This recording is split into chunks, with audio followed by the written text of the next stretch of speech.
మల్కాజ్గిరి మేడ్చల్ జిల్లా విశ్వనగరంగా హైదరాబాద్ను తీర్చిదిద్దుతున్నాం. నిధుల కొరత ఉన్న హైదరాబాద్ను అభివృద్ధి చేస్తున్నాం.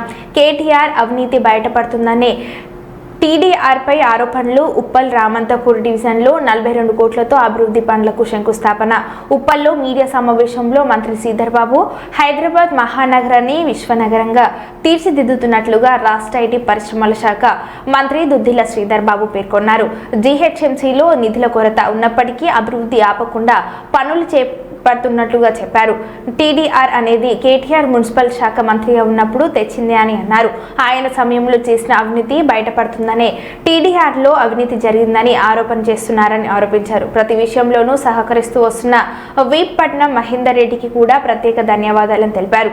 ఈ కార్యక్రమంలో ఉప్పల్ నియోజకవర్గంలోని అన్ని డివిజన్ల కాంగ్రెస్ నాయకులు, కాలనీ సంక్షేమ సంఘాల ప్రతినిధులు పాల్గొన్నారు.